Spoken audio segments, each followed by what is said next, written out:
Hi, and welcome to this live reading from Electric Temptation, the Protector Series, Book 5 by Toya Richardson, and this is presented by Itsy Bitsy Book Bits. Chapter 1.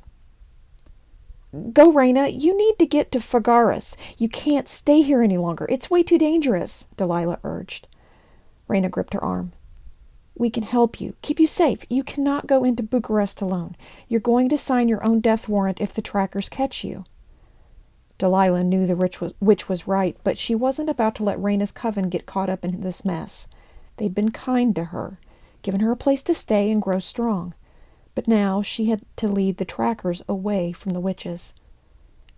You must see to the coven who died. Go and meet with Petra and Luna. Recite the spells to release their souls. This fight is mine, not yours. Now, please, you must leave. Raina appeared to be struggling with her desire to protect Delilah and the needs of her coven. A look of resignation covered her face. We can help to cloak you, but it will not last long. Once we leave the city, the spell will start to crumble. Delilah smiled her thanks. That will be enough for me to flee before Colton Green and his men can catch up with me. You have the map we gave you? The one with all the escape routes out of the city? She nodded curtly. I have enough information to make it back to the UK. Raina hugged her close. Delilah fought back her tears. Be safe, Delilah. If you can get word to me that you've returned home without harm, please do it. I promise I will. Now, please leave. Take your brothers and sisters and get away from here. And thank you for taking me in. Raina patted her cheek. You were special, Delilah. It was our pleasure. One last thing before you go. What? Someone waits for you. A man who loves you unconditionally. Do not be afraid of that love. Let him in, because he is the one who will save you from yourself and those who hunt you. There was no more time for words. She had to leave. Could sense her enemies were closing in. After hugging Raina one final time, she grabbed her backpack and headed out the door. Her first stop was to get to the railway station and head for Hungary. This was going to be a long journey. From there, she'd travel through Austria, Germany, and then get the Eurostar from Brussels and Belgium to London. Almost 30 hours of grueling travel, so long as there were no delays. And then she still had to make her way to the safety of Mason's supernet community. A picture of Mason filled her mind. After what she did to him, would he ever forgive her? Her heart crushed inside her chest, and yet he had left her with no other option. He'd kept something from her. How could she have stayed when he couldn't fully commit and trust her? She'd seen the pain in his eyes when she demanded the truth. Still, he hadn't opened up to her. In a world full of lies and deceit, she couldn't deal with it, even if she was in love with him. Now she had nowhere else to go. If he turned her away, her life would be over, and she was tired. So tired of running and having to look over her shoulder each time she moved to a new location. And the thought of being caught by Colton and his men wasn't something she wished to dwell upon. It would be bad for her, but humanity would suffer more. She cursed her powers. They should be used for the good of the planet, although in the wrong hands it could cause mass destruction. She reached the railway station and fought her way through the sea of travelers. It felt as though she was going against the tide. Her skin prickled, a warning sign that the power of Raina's spell was fading. Now she'd have to rely on her own powers and stealth to get her away from their enemies. She purchased her ticket using the money Raina had given her. She was going to buy a different ticket in each country. Only cash could be used. Delilah was too terrified of using her credit card. It was under an assumed name, but she couldn't risk the trackers realizing who she was. They had ways of tapping into anything using electronic devices. For the same reason, her mobile phone had been switched off for the past 2 weeks. On the way to the station, she'd flung it into the river Danube. Before going to the platform, she headed for the ladies' room. Fishing a black wig from her backpack, she placed it on her head. Then she put her green contacts in her eyes. Her usual electric blue color would be too much of a giveaway if any of the trackers caught up with her. The disguise wasn't much, but enough to hopefully get her to the UK safely. She also possessed a fake passport for extra security. After leaving the cubicle, she checked her wig, adjusted it slightly, and went to the platform. Once she got on the train, she chose a seat closest to the door. This was going to be a long journey, so she sat back and closed her eyes. Sleep was what she required.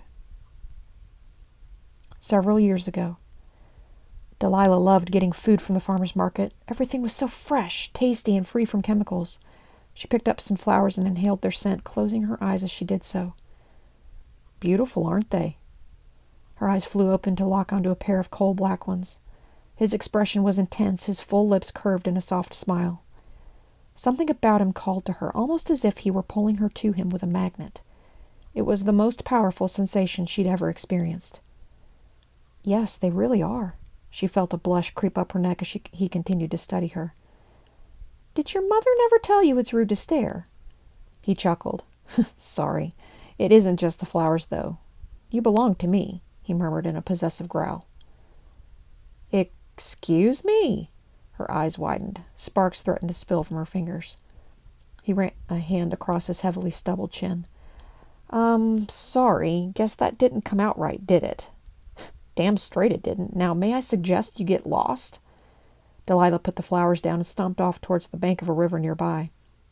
Anger sizzled and popped inside her. It took all her resolve to rein in her power, so it didn't manifest in front of the humans. How dare he? He might have been hot, with his sexy gravelly voice and a great physique, but that didn't mean he had the right to get inside her panties. She walked for about a mile and plonked herself down on a bench. It was peaceful there, and her power soon calmed. Closing her eyes, she breathed in deeply. Hello, Delilah. Caught up with you at last. Her eyes flew open to see the man she thought she'd evaded.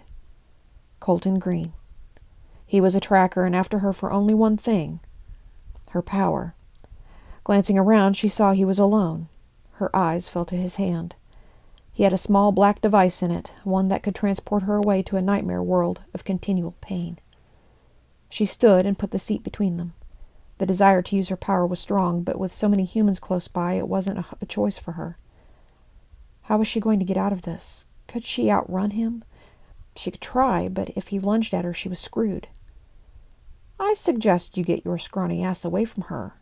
Now. That sexy voice again, the man from the market stall. You need to get away from him, please, Delilah begged the stranger.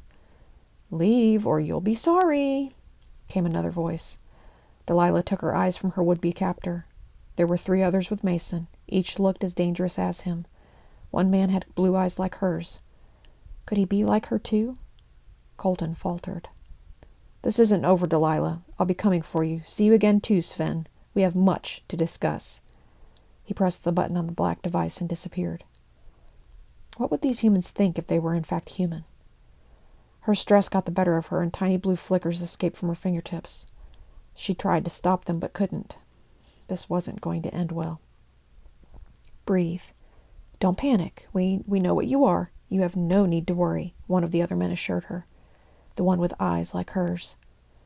Her head spun, and she was afraid she'd black out. Before she did, a pair of strong arms reached out and held her to him. His scent and warmth had the feeling of sanctuary. Sven's right. You will be fine with us. Come. We can take you to a place you'll be safe.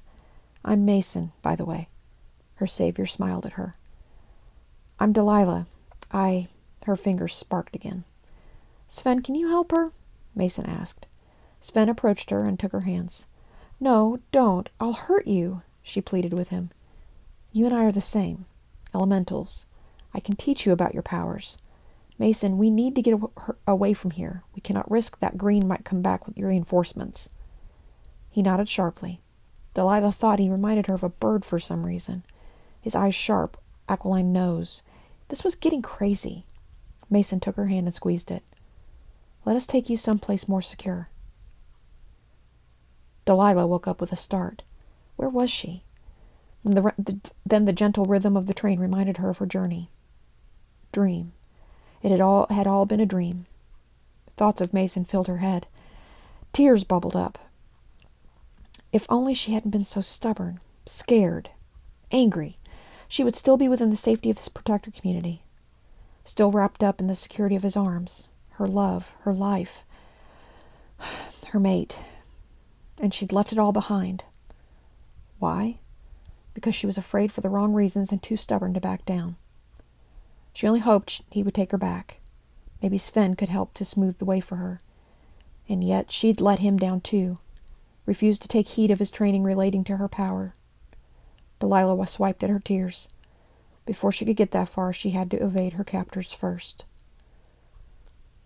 Colton swore when his men in Bucharest informed him of Delilah's escape. That bitch was cunning and clever. She'd also had help from a coven of witches. She was more of an obsession than Solange had ever been to him. He would not allow her to escape. He'd have her, own her, and keep her barely alive so they could use her elemental powers to hold the world's governments to ransom. And each day she was alive, Colton would remind her of what she was doing to her precious world. "Do you want us to head out to the airport?" One of his men distracted him. "Yes, but tread warily. She's already spooked." "Would she really take the easiest route, sir?" Another of his men asked. He fixed the head of his security force with his gaze. This man was sharp and rational. "What are you suggesting, Rand?" "Well, sir, we know that traveling by air would get her to the UK quicker, if that's where she's headed. What about a hire car, coach, or train?" Colton narrowed his eyes. "You might have a valid point there. Send men to the railway and coach stations. Immediately. I'll have someone hack into the local car rental systems in case she's chosen that way to get back." Rand was right. Delilah may well take a lengthier route to evade his men. The journey would be a long one, but would also be easier to dodge capture. He remembered when he'd almost caught her, only to be thwarted by some man in elemental he'd once had as his prisoner for a short while. Sven. He'd since discovered about the existence of a race known as shifters, men and women who could change into the shape of various animals. He wondered if, like Solange and Evan, that Delilah and this man were a mated pair. Then why did she leave the safety of his protector's community? More questions than answers gave him a king-sized headache. He wasn't going to lose Delilah, not this time. She was a beauty, someone he desired. Colton also reminded himself that she wasn't to be caught for his sexual gratification. It was her powers that were required if the trackers were ever to hold the world to ransom. Then afterwards, who knew? "Sir?" Rand's voice cut through his train of thought. "What?" He snapped a little harsher than he meant to. "The men have been deployed. Where do you want to go?" "Railway station, I think. My senses tell me this is the way she'll go. It's easier to get on and off a train than it is a coach and get lost in the crowds. We'll work out which route she'll take and grab her up ahead somewhere." "Sounds like a good strategy," Rand confirmed. "We can use one of the SUVs to take the motorways and get to a station well ahead of her." Colton became excited by the fact they could soon have Delilah in their clutches. Even better, it would hurt Sven to know that there was one elemental he couldn't save. As he sat in the SUV, he used his phone to start working out what route Delilah would have taken. He made the decision that she'd go for the most direct route. The journey would still be a long one, but if she took a convoluted route, there was more of a chance she'd get caught. "See you soon, bitch. Then I'll make you wish you'd never been born," he muttered to himself.